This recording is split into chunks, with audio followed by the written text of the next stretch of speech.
I'm Captain Madison Lewis, 40 years old, United States Coast Guard. My father calls this uniform a disgrace, while the shipping empire he's so proud of is a money-laundering machine for criminals. And I, the outcast daughter, am the one who was just ordered to bring it down. I was ready to see them as monsters, until anonymous evidence revealed the truth. My family aren't the predators. They're the prey, trapped in the grip of a ruthless cartel that turned their legacy into a prison with no escape. Now my mission is no longer about punishment, it's about rescue. But to save them, I can't be a daughter. I have to become their most feared enemy, tearing their empire apart piece by piece for the entire world to see. This isn't revenge, it's a liberation. The humid Miami air clung to my skin, thick and salty. It was a familiar embrace, one I'd known since I was a girl chasing sand crabs on the shore, long before the crisp white uniform of the United States Coast Guard became my second skin. Now, as Captain Madison Lewis, the salt spray was less about play and more about the relentless hunt for the predators that used these turquoise waters as their personal highway. My command, the cutter Valiant, sliced through the gentle chop of the Biscayne Bay, its twin diesel engines a low, comforting rumble beneath my feet.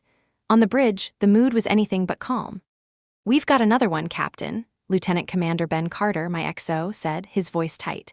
He pointed to a blip on the radar, a go-fast boat making an unnatural beeline for a secluded mangrove inlet.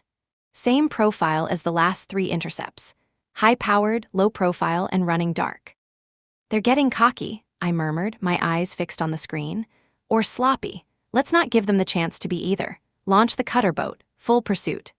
The ensuing chase was a ballet of precision and power I'd choreographed 100 times. We cornered the smugglers, their boat laden with counterfeit pharmaceuticals, and the 2 men on board surrendered without a fight. It was a clean bust, another small victory in a never-ending war. But as my crew processed the seizure, a profound sense of futility washed over me. We were catching the runners, the low-level mules, but the head of the snake remained untouched, slithering through the shadows of this city, its venom poisoning everything. Back at Sector Miami, the air conditioning was a welcome shock to the system. Commander Thompson, my superior, was waiting in his office. He was a man whose face seemed permanently etched with the stress of his command, but today, a different kind of tension radiated from him. "Close the door, Madison," he said, gesturing to the chair opposite his desk. I did, the click of the latch echoing in the sudden quiet. "Another successful intercept, I hear," he started, foregoing the usual pleasantries. "Yes, sir, textbooks really, but it's a drop in the ocean. These guys are just the delivery boys. That's what I want to talk to you about." He leaned forward, his eyes locking onto mine. "The delivery boys are all connected. Different cargo, fake drugs, untaxed cigarettes, knockoff designer bags, but the methodology, the roots, the financial fingerprints all lead back to the same ghost. We're not fighting a dozen little smuggling rings, Madison. We're fighting one Hydra, an empire." He slid a thick file across the polished wood of his desk. The label was stark, Operation Dynasty. "A multi-agency task force is being formed. DEA, FBI, Customs, and us, you've been requested to lead the at-sea interdiction component." A surge of pride went through me, sharp and bright. This was it, the chance to do more than just skim the surface. "I'm honored, sir." "Don't be, not yet." Thompson's expression was grim. "This isn't just about go-fast boats anymore. The organization we're targeting is using a legitimate commercial shipping enterprise as its primary cover. They're moving millions in illicit goods through the port of Miami every week, hidden in plain sight. They're masters of logistics, their paperwork is flawless, and they've got connections everywhere." He paused, letting the weight of his words settle. "The company at the center of this web is Lewis Global Logistics." The name hit me like a physical blow. The air rushed from my lungs, and the sterile, climate-controlled office suddenly felt suffocating. Lewis Global Logistics, my family's company, my father's empire. "Sir," I began, my voice a strained whisper, "there has to be a mistake." "I wish there were, Madison. The intelligence is preliminary, but it's strong, very strong. Your father's company is the primary nexus for this entire operation." My father, Richard Lewis, the patriarch. A man who built a global shipping titan from a single rusty freighter. A man who measured success in tonnage and profit margins, and who saw my career in the Coast Guard as a quaint hobby.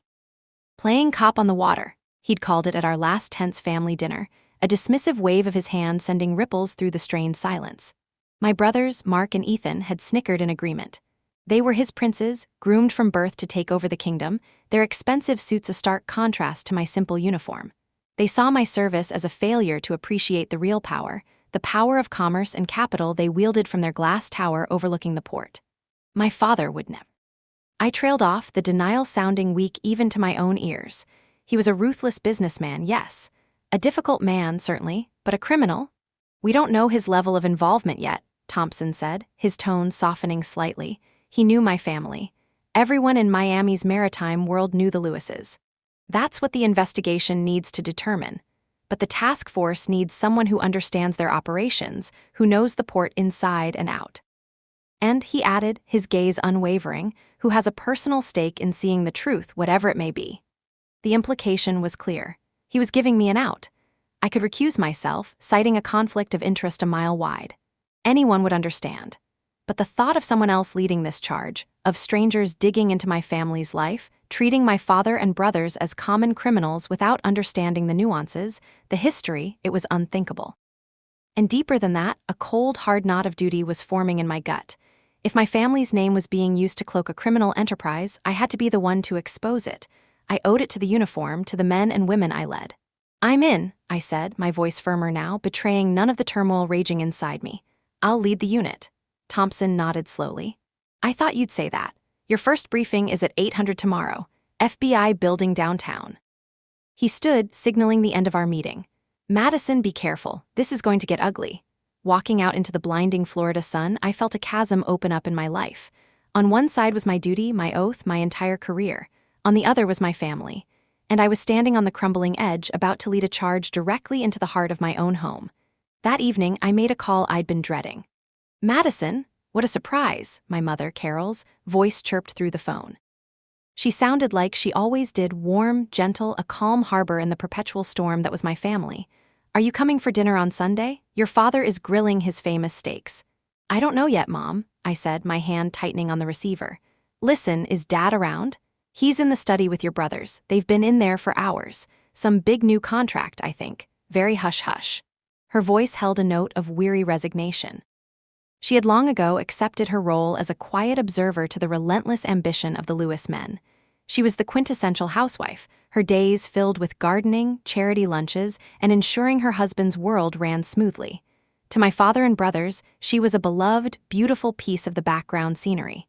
"Is everything all right, dear? You sound stressed." How could I possibly answer that? "Yes, Mom, everything's fine. I've just been tasked with investigating Dad and my brothers for potentially running a massive criminal empire. Just a tough day at work, Mom. The usual." The lie felt like ash in my mouth. "Tell Dad I called." Before she could ask more questions, I hung up. I stared out my apartment window, watching the lights of the container ships from the port, a glittering, sprawling city of commerce.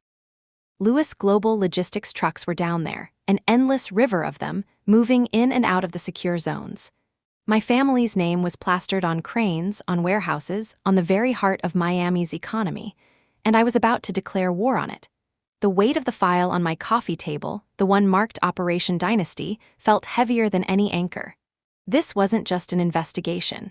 It was a reckoning, and it was starting tomorrow at 800. Use arrow up and arrow down to select a turn, enter to jump to it, and escape to return to the chat. The FBI field office was a world away from the open sea. It was a place of hushed tones, recycled air, and the quiet hum of servers processing secrets. I walked the polished hallways, my service dress whites feeling stark and out of place against the dark suits of the federal agents.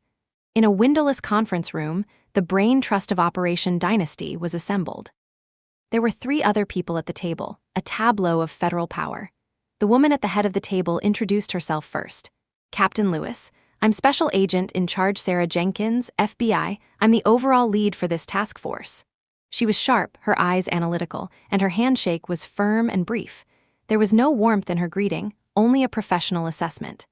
I could feel her weighing my name, my connection, against the badge on my uniform. To her right sat a man who looked like he'd been carved from granite and regret. "Marcus Thorne, DEA," he said, his voice a low, gravelly rumble. He'd been fighting the drug war since before I'd entered the academy, and the map of his face told the story of every battle. He gave me a slow, measured nod, his gaze holding a flicker of something that might have been sympathy, or perhaps just weary recognition of the messy places investigations like this could go. The third was a younger man from Customs and Border Protection, all eagerness and data charts, who introduced himself as Analyst Rivera. Jenkins didn't waste time. She tapped a remote, and the large screen on the wall lit up with the familiar, elegant logo of Lewis Global Logistics. "Let's get started," she said, her voice cutting through the silence. "For the past 18 months, we've been tracking a highly sophisticated money laundering and smuggling operation moving product from South America into the U.S. Their specialty is high-end, low-volume goods. Counterfeit microchips, stolen pharmaceuticals, uncut diamonds. They piggyback these illicit shipments on legitimate cargo, using a complex network of shell corporations to obscure the origin and destination." She clicked to the next slide, a complex web of arrows and company names, all of them flowing toward a single, central box. Every single strand leads back here. Lewis Global Logistics is the logistical linchpin. Their efficiency, their knowledge of port operations, their pristine reputation, it's the perfect cover.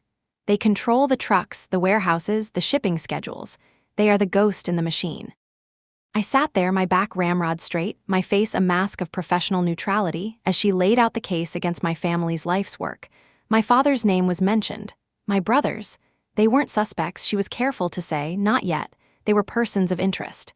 The company was the target, but the distinction felt razor-thin. Agent Thorne spoke up, his voice filling the room. "The group contracting LGL services is the Mendoza cartel. They're moving away from the high-risk, high-volume narcotics game and diversifying their portfolio. It's cleaner, quieter, and the profit margins are astronomical. They're not just drug dealers anymore, they're a multinational corporation with a ruthless enforcement division. The people pulling the strings are not amateurs. They're brutal, and they do not tolerate loose ends." His eyes met mine across the table. "And they have completely infiltrated your family's company, Captain. Either with their consent or without it." The implication hung in the sterile air. Traitors or victims, there was no third option. "We have an opportunity," Jenkins continued, pulling my attention back to the screen. "A source has provided intel on a specific container. It's arriving from Panama in 3 days. The manifest lists it as carrying artisanal pottery. Our source says it's carrying something else entirely, something the Mendozas want very badly." She looked directly at me. "Your part in this, Captain, is the intercept. We need you to board that container ship, the Andean Star, before it enters the port of Miami. We need you to do it cleanly under a standard administrative boarding pretext. Find that container, secure it, and get your team out. We cannot tip our hand." "My team is the best at this, Agent Jenkins," I said, my voice steady. "We run boardings in 10-foot seas. A calm water inspection is a walk in the park. We'll get your container." "See that you do," she said, her tone leaving no room for failure. "Because if this goes south, if they're spooked, this entire network will vanish so deep we'll never find it again. And the Mendozas will start cleaning house. That includes anyone at Lewis Global Logistics they perceive as a threat." The drive back to the cutter was a blur. The city I grew up in looked foreign, hostile. Every LGL truck I saw on the highway felt like an accusation. Back on the bridge of the Valiant, my sanctuary, I briefed Ben Carter. I gave him the operational details, leaving out the name of the company. But Ben was smart. He'd been my XO for 2 years. "The Andean Star," he said, looking up from the ship's manifest I'd handed him. "She's on contract with Lewis Global, a priority client." He paused, his gaze searching mine. "Captain, is this what I think it is?" I met his look without flinching. "Your job, Lieutenant Commander, is to prepare the boarding team and ensure this operation goes by the book. My job is to handle the rest." "Aye, Captain," he said, the slightest hesitation in his voice replaced by a crisp professionalism. He knew better than to push, but the question hung in the air between us. He was loyal to me, but I was asking him to trust me in a situation that screamed conflict of interest. It was a trust I couldn't afford to break. 2 days later, the night before the operation, my phone rang. The caller ID showed a picture of my older brother, Mark, grinning on a golf course. I let it ring 4 times before answering. "Maddie, about time," he said, his voice slick with the easy arrogance of a man who'd never been told no. "I was just talking to Dad. He said some of our captains are complaining about your people buzzing around our shipping lanes, aggressive boardings, holding up traffic. What's going on?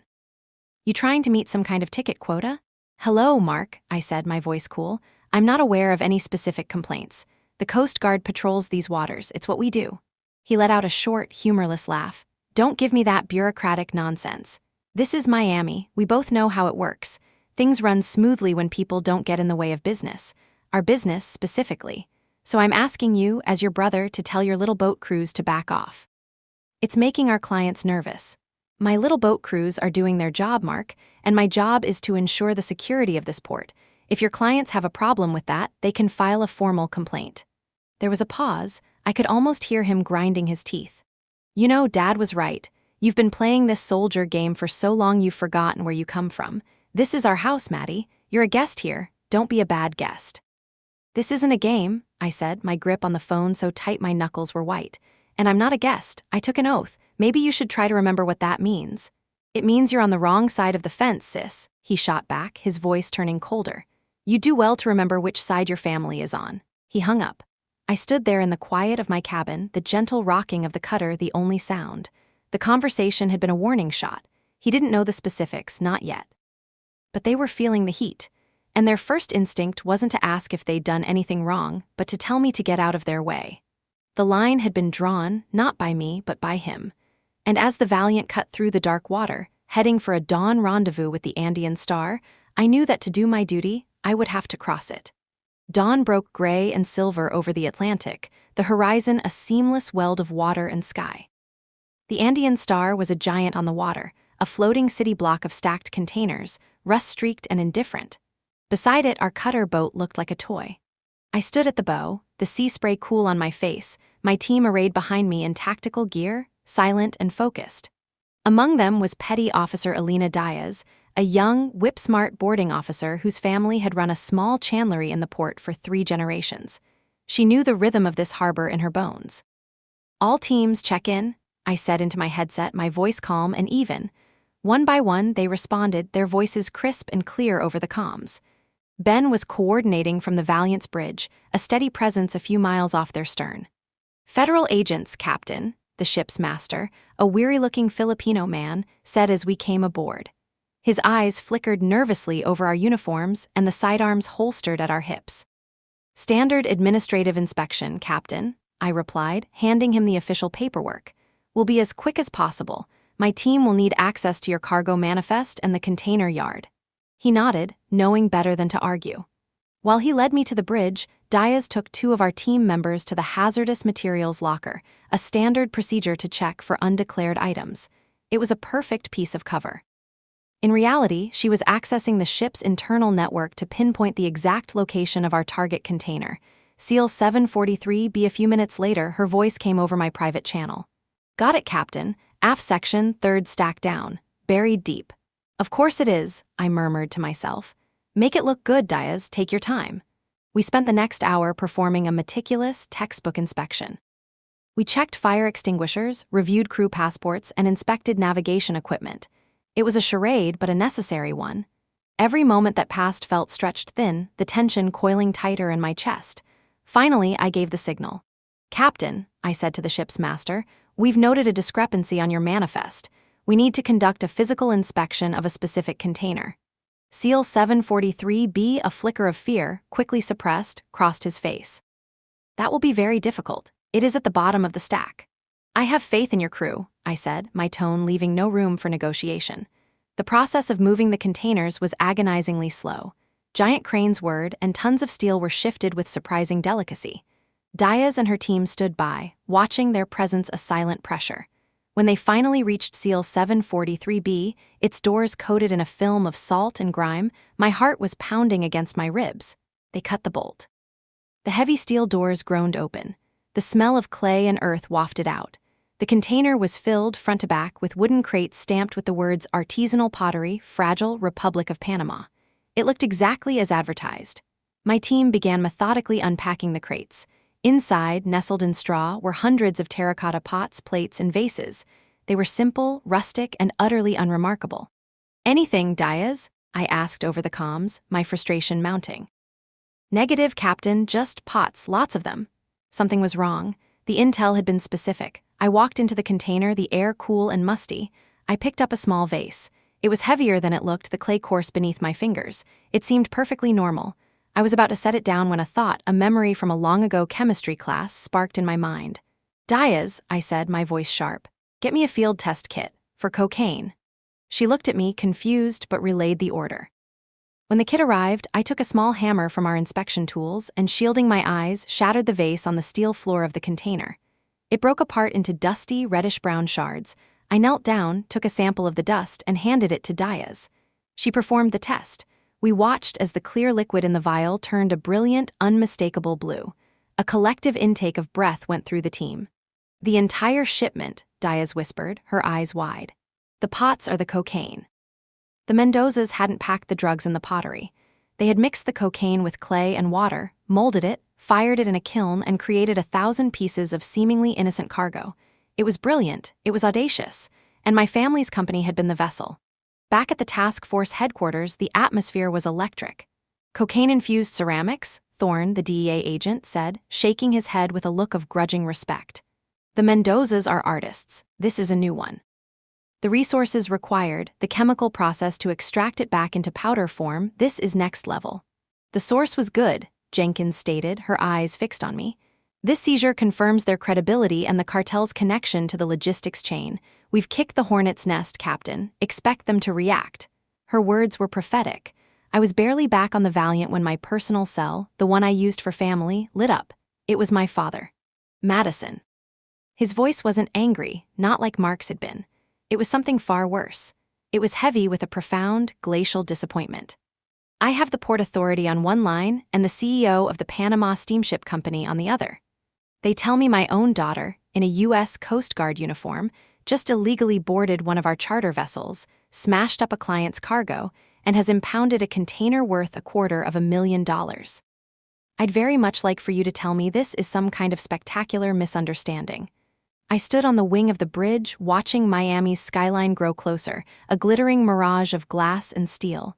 "It was a legal boarding, Dad, and the cargo was contraband." "Contraband?" he scoffed, a bitter, dismissive sound. "It was pottery, Madison, pottery. Do you know the damage you've done?" "The reputation of this company, a reputation I spent 40 years building, is based on reliability and trust. You've shattered that trust in a single afternoon to chase some phantom you've cooked up in your head."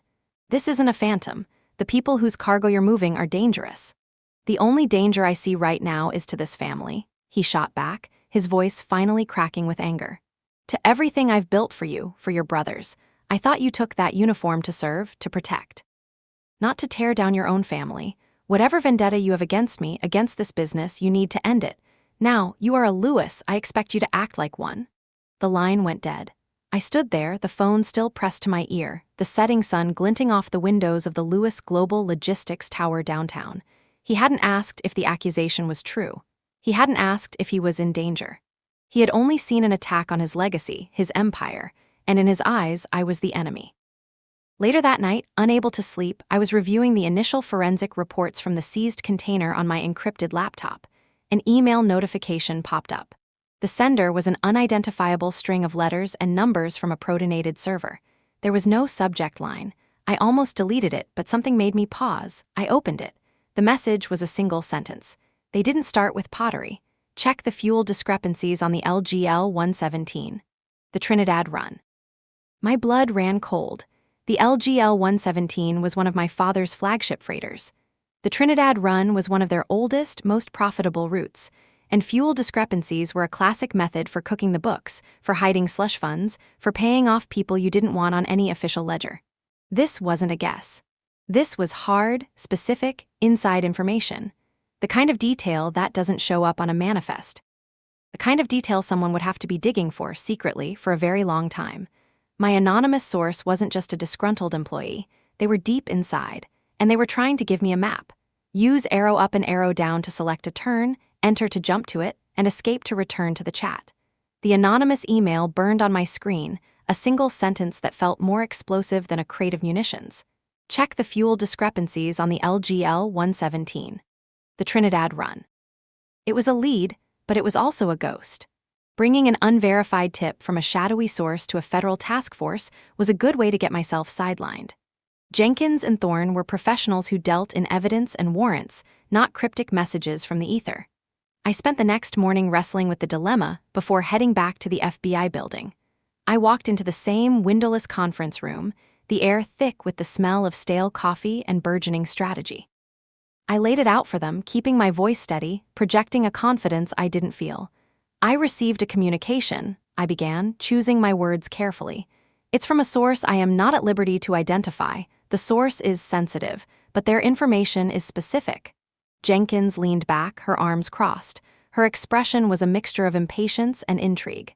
And the message indicated we should look at the fuel purchasing records for a specific vessel in the LGL fleet, the LGL 117, focusing on its route to and from Port of Spain, Trinidad. Thorne, the DEA agent, grunted. Trinidad, a major transshipment point for South American product moving north. What kind of discrepancy are we talking about? The source just said, fuel discrepancies. My gut tells me this is how they're moving money off the books.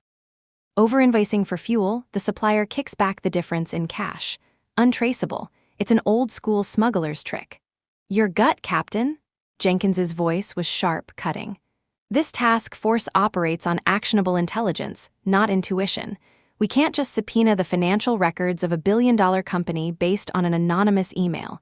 It would set off every alarm from here to Panama. The cartel would know we're onto their accounting, and they would burn everything, including the source of this tip.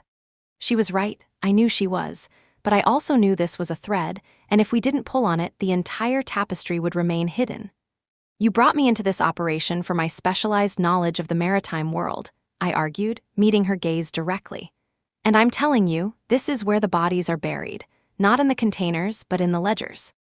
The fuel logs, the maintenance reports, the catering receipts, that's the lifeblood of a shipping company. If the cartel has their hooks in LGL, this is where the scars will be. Thorne stroked his chin, his eyes thoughtful. She has a point, Sarah. A formal request is too loud, but a quiet look, that's different. Captain, can your people get access to this information without raising flags? It was a test, and it was the opening I needed. Petty Officer Diaz, I said, one of my boarding officers. Her uncle is a senior foreman at the fuel depot LGL uses. They've worked the docks in Miami for 50 years. If there are 2 sets of books, one for the company and one for the real world, he'll know about it. Jenkins was silent for a long moment, her eyes boring into me. I could feel her calculating the risk, weighing the potential reward against the danger of a leak. No official paper trail, she said finally, her voice low and firm. No electronic communication. You get Diaz to have a conversation with her uncle. Plausible deniability. If anything comes back, it was a dock worker rumor and we heard nothing. Are we clear? Crystal Agent Jenkins, I said, a wave of relief washing over me. That afternoon, I met my younger brother, Ethan, at a small Cuban coffee shop far from the gleaming towers of downtown. Ethan was the CFO of Lewis Global Logistics, the numbers man. While Mark was the glad-handing, aggressive face of the company, Ethan was the quiet engine in the back room, the one who lived in breath spreadsheets and profit margins. He looked tired, his usually immaculate suit looking a size too big for him.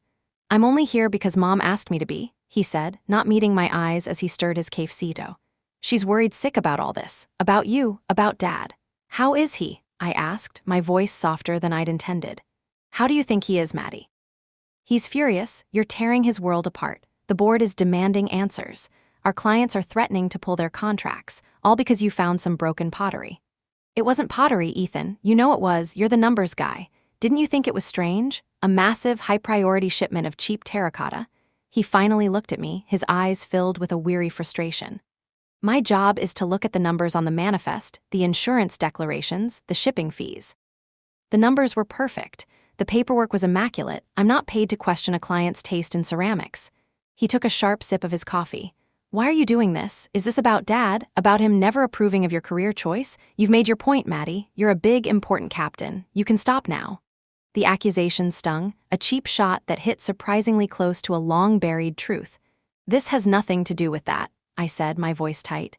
This is about the law. There's a cancer in your company, Ethan, and if you don't help me cut it out, it's going to kill everything your father built. The only cancer I see is your obsession, he shot back, his voice rising. You need to leave this alone. I took a breath, changing tactics. The Trinidad run, I said, watching his face carefully. The LGL 117. I hear fuel costs on that route have been skyrocketing. Any idea why? A shudder came down over his eyes. It was a subtle shift, but unmistakable. He knew something. Global oil prices are volatile, he said, the rote answer of a CFO. You wouldn't understand. Try me, I pressed. I have to go, he said, standing abruptly and throwing a few dollars on the table. Stay away from the company, Maddie, for your own good. You're in over your head. He walked away, leaving me alone with 2 cold coffees and a growing certainty that my informant was right. That night, my mother called. Her voice was a balm, but her words were laced with anxiety. I spoke to Ethan, she said. He was so upset. Madison, your father, he's not himself. He just paces in his study all night. He's barely eating.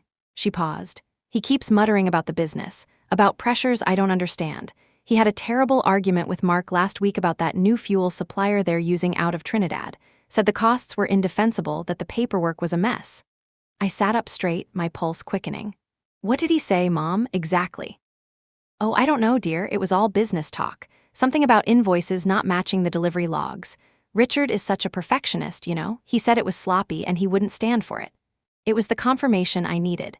My father wasn't complicit. He was being kept in the dark, or he was fighting this from the inside. My informant wasn't just giving me clues, they were showing me a path to my father's innocence. Just before midnight, I got a text from a burner phone. It was Daya's. Uncle says the 117 is a ghost ship. Officially, it gets a full refuel in Port of Spain. Unofficially, it's only taking on half a tank. The other half is paid for in cash to a shell corp, and the fuel is sold on the black market. It's been happening for 2 years. He has a copy of a forged delivery slip. He's terrified. I stared at the phone. There it was. The mechanism. The untraceable cash, laundered through the mundane act of refueling a freighter. It was the hard evidence Jenkins needed. We had found the cartel's private bank, and it was flowing right through my family's veins. The digital photograph of the forged delivery slip was a smoking gun in a world of shadows. I presented it to Jenkins and Thorne in the sterile quiet of the conference room. It was the first piece of concrete, physical evidence connecting the mundane operations of my family's company to the criminal underworld. Thorne leaned forward, his eyes narrowed as he studied the image on the large screen. There it is, he said, his voice a low rumble of satisfaction.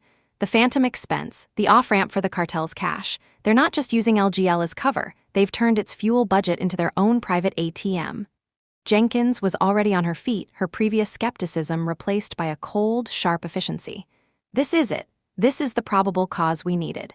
She turned to me, her gaze intense. I can get warrants. Full financial audit of LGL, subpoenas for your brother's and father's personal records, surveillance authorizations. But Captain, I need you to understand what this means. The moment we serve these papers, the world changes. The quiet part of this investigation is over. It will be loud, it will be public, and it will be ugly. Your family will be at the center of a federal investigation into a cartel conspiracy.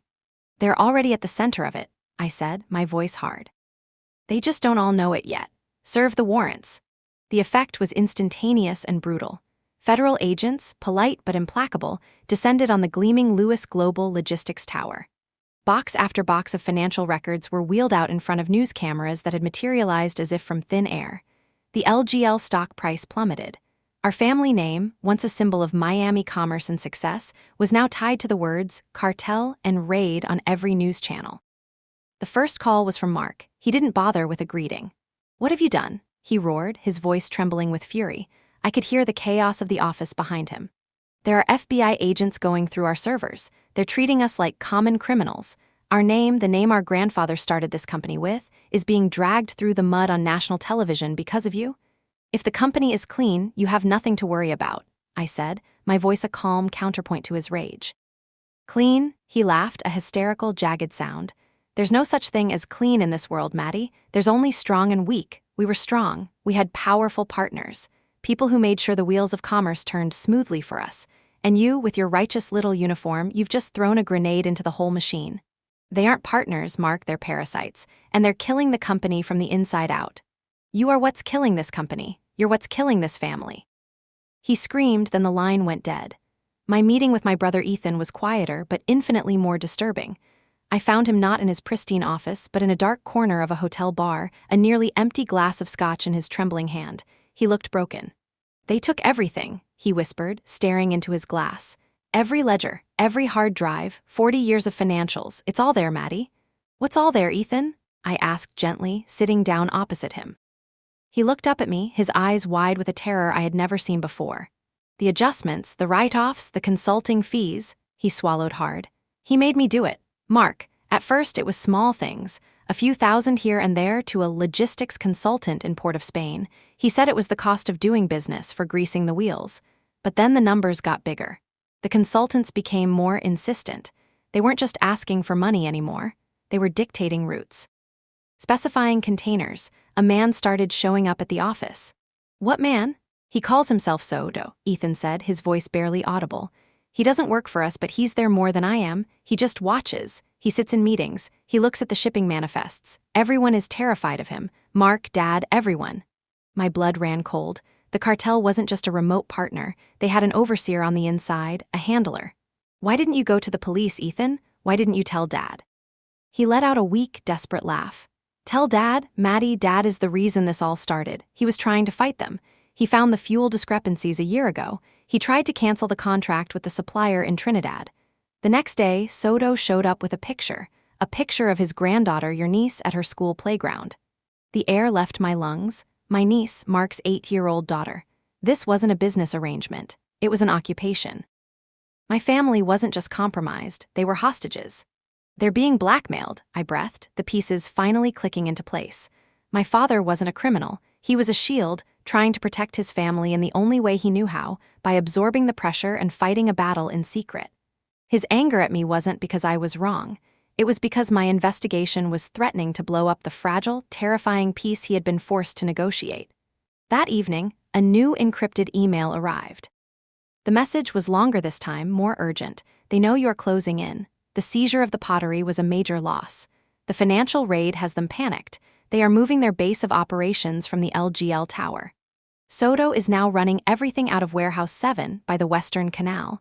It's a black site, no official records. He's liquidating assets and preparing to disappear. He is the one who holds the leverage over your father. He is the danger to your family. It was from my source. Mother? I didn't know it was her, not for sure, but the message felt different from the cold data of the first one. The last sentence, he is the danger to your family, wasn't just intel. It was a plea, a warning from a mother to her child. I looked at the address, Warehouse 7. I knew the place. It was an old, forgotten part of the port, a place the LGL fleet hadn't used in years. A perfect place to hide, a perfect place to hold a hostage, a perfect place to make a last stand. I picked up the phone and called Ben Carter. "XO," I said, my voice steady and clear, all the personal turmoil pushed aside by the cold clarity of command. "Spin up the tactical team, full gear. I want a covert surveillance unit ready to deploy in 1 hour. We have a new target." The hunt for paperwork was over. The hunt for Sodo had begun. Warehouse 7 stood on a forgotten spit of land, a rust-streaked monolith silhouetted against the lurid orange glow of the Miami night sky. It was a relic from a time before containerization, a place of ghosts and shadows. And now, a nest of vipers. From a darkened van parked a quarter-mile away, I watched the live drone feed on a tablet, the thermal imaging painting the scene in eerie shades of white and blue. Jenkins sat beside me, her face illuminated by the glow, while Thorne paced behind us like a caged tiger. "It's quiet. Too quiet," Thorne grumbled, his voice a low rasp. "A guy like Soto about to skip town. He should have a dozen guys in there shredding documents and loading cash." "He's confident," I murmured, my eyes tracing the heat signature of a single sentry patrolling the perimeter fence. "He thinks he's invisible here. He thinks he still holds all the cards." The biggest card, I knew, was my family. My XO, Ben Carter, was patched in via a secure channel from a forward observation post my team had established in the derelict shell of a neighboring building. "Captain, we have eyes on the main entrance. 2 guards armed with what look like short-barreled rifles, not your typical rent-a-cops." "Copy that, Ben. Keep your team hidden. No engagement unless fired upon." "What's the play, Jenkins?" Thorne asked, stopping his pacing. "We sit on this place until he dies of old age. The play is we gather intelligence until we have an undeniable picture of what's inside," Jenkins replied, her voice clipped and professional. "Then we get a warrant and the hostage rescue team goes in. By the book. By the time you get your warrant, Soto will be sipping a mojito in a country with no extradition treaty," Thorne shot back. "We need to move now. And risk walking into a trap, or worse, getting a hostage killed?" Jenkins countered, her voice dangerously calm. "We don't even know for sure who's in there." As if on cue, a black sedan with tinted windows pulled up to the warehouse gate. My breath caught in my throat. The guards opened the gate and the car rolled inside. A few moments later, two figures were roughly escorted from the vehicle and into the warehouse. The thermal camera was too indistinct to make out faces, but the height, the build, I knew it in my bones. "It's them," I said, my voice barely a whisper. "My father, and Mark." A heavy silence fell over the van. Jenkins's professional mask cracked for a fraction of a second, her eyes softening with something that looked like sympathy. Thorne just swore under his breath. "They've been summoned," he said grimly. "Soto's closing the accounts. He's tying off his loose ends." The meaning was terrifyingly clear. "Your HRT timeline just went out the window, Jenkins," I said, turning to face her, the tablet forgotten on my lap. "They're not hostages in the traditional sense. They're leverage that's about to expire. We have to go in, tonight." "It's too risky, Madison," she argued, her professionalism snapping back into place. "We have no schematics for the building, no idea of the internal layout, no confirmed number of hostiles." "I have the schematics," a voice said over the comms. It was Petty Officer Diaz from the forward op. There was a pause. "My grandfather helped build this place back in the 60s. He kept the original blueprints, called it a work of art." Another beat of silence.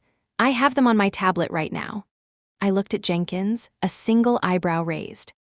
Before she could respond, my burner phone vibrated. A new encrypted message. It was a picture, grainy and obviously taken in haste. It showed a hand-drawn map on a napkin. It was a rough sketch of the warehouse interior, but with details the official blueprints would never have. There was a storeroom circled in red with an arrow pointing to it. Next to it, a single word, evidence. Another circle was drawn around a side exit that led to the old canal. Two words this time, Soto's escape. And finally, a small X marked on the main floor. The note next to it made my blood freeze. "Father's office. Weak floorboards." It was a warning and a map all in one. Information so specific, so intimate, it could only have come from one person, my mother. She must have found it in my father's old files at home, a last, desperate act of a wife and mother trying to save her family from the shadows. He had been planning. My father, the meticulous businessman, had been studying his enemy's fortress, looking for a weakness. He hadn't just been a victim, he'd been preparing for a fight. "Jenkins, Thorne," I said, my voice taking on the unmistakable tone of command. I turned the phone around, showing them the sketch. "We now have intel on the layout, the enemy's exit strategy, and the location of the evidence we need to put them away forever. This is no longer a blind entry. This is a surgical strike." I looked at Jenkins. "Your objective is to secure the evidence and apprehend the hostiles. The HRT can't get here in time. My team can." I then turned my gaze to Thorne. "Your objective is to capture Soto before he disappears for good. My team will cut off his escape route." "And your objective, Captain?" Jenkins asked, her eyes searching mine. "My objective is to get my family out of there alive," I stated, my voice devoid of any emotion but resolve. "The plan is a three-pronged entry. Thorne, your DEA team takes the front entrance, a hard and loud breach to draw their attention. Ben," I said into my headset, "you and Diaz will take a fire team and breach the south wall. It's old cinder block, the schematics say it's weak. You'll be the primary recovery team for my father and Mark. I will take a 2-person team and go in through the roof. I will secure the evidence and cut off Soto's escape route at the canal." "The roof is a 30-foot drop into a blind room, Captain," Ben's voice came back, tight with concern. "That's why we have ropes, XO. The element of surprise is our only advantage." I looked at the grim faces in the van.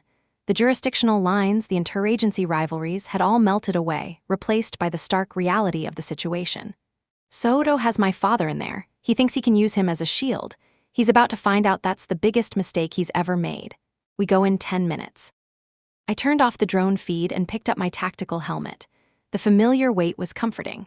The daughter was gone, her fear and anger locked away in a quiet, dark place. In her place was the captain of the Valiant, and I was going to bring my people home. The world narrowed to the rasp of my own breathing in the confines of my helmet and the rhythmic creak of the rope as I rappelled down the side of the warehouse. Below me, through the grimy skylight, the cavernous space was a maze of shadows and stacked crates. My boots touched the roof of the storeroom with a whisper-soft thud. On my comms, I heard Ben's team get into position.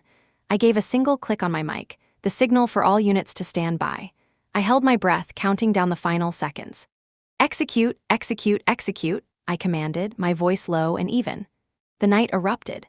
To the north, the blast of a breaching charge from Thorne's team was a deafening roar, followed by the concussive thump of flashbangs and shouted commands in English and Spanish. It was the thunder, we were the lightning. I cut the rope and dropped the last few feet into the storeroom, my weapon up, sweeping the small space. It was empty, save for stacks of old, water-stained boxes. In the corner, just as the napkin map had shown, was a small metal desk. On it sat a closed laptop and a portable hard drive. The evidence. I swept them into a shielded evidence bag, my movements economical and swift. Ben, what's your status? I whispered into my headset as I moved toward the interior door. Breach successful, he replied, his voice strained over the sound of a nearby firefight. We have contact with multiple hostiles. The targets are pinned down behind some old machinery. I could hear the crackle of automatic fire. Are they safe, my father and Mark? For now. They're staying down. It looks like your father is directing them. He's pointing out cover.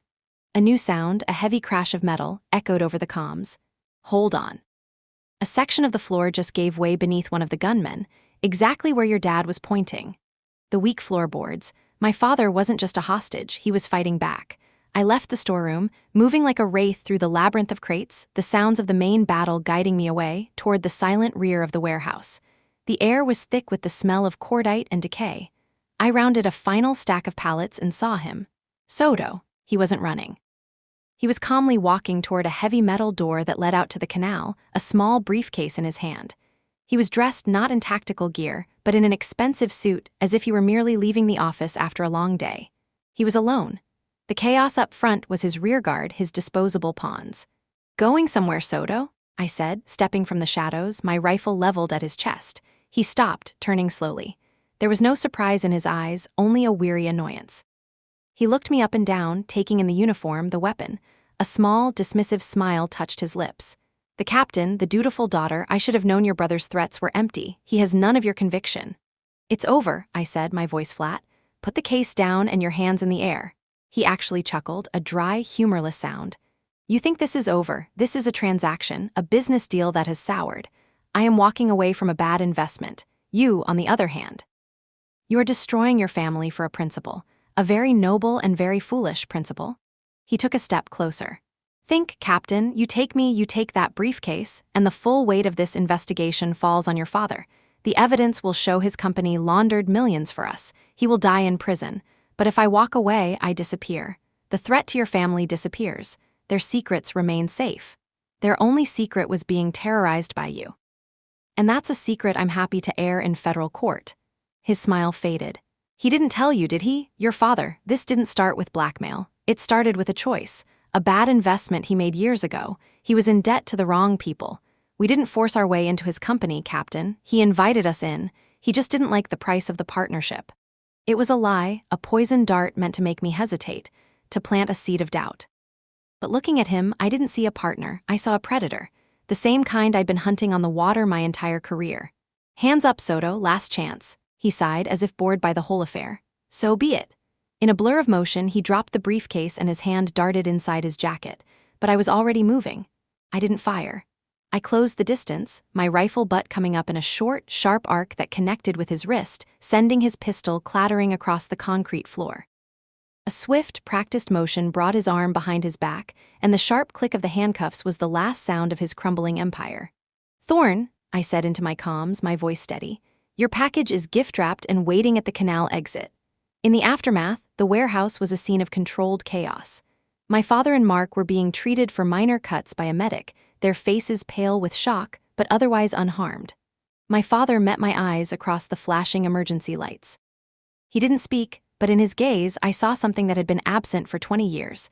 Not just pride, but a profound, absolute respect. Mark just stared at the ground, humbled and broken. 2 weeks later, the world had settled. The hard drive from Soto's office, combined with my mother's secretly gathered notes, laid out the entire web of blackmail, threats, and coercion. The U.S. Attorney's Office granted my father full immunity in exchange for his testimony. The Lewis Global Logistics name was cleared, though the company would have to be rebuilt, this time on a foundation of honesty. I found my mother in her garden, tending her roses, the very picture of serene domesticity. The late afternoon sun cast long shadows across the perfectly manicured lawn.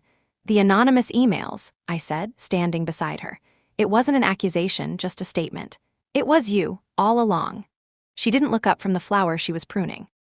Your father is a proud man, Madison. He would never ask for help, but I saw what this was doing to him, to his soul. I saw him disappearing into a prison of fear right here in his own home. She finally turned to look at me. Her eyes, which I had always thought of as gentle, were filled with a fierce, protective strength. I couldn't wear a uniform or lead a raid, but I could listen. I could watch. I could put the pieces together. I knew you were the only one who could fight this from the outside. You were the only one he couldn't protect, and that made you the only one who could save him. She was the silent hero, the quiet intelligence officer running the most important operation of her life from her own kitchen. That evening, for the first time in years, the four of us sat down to dinner.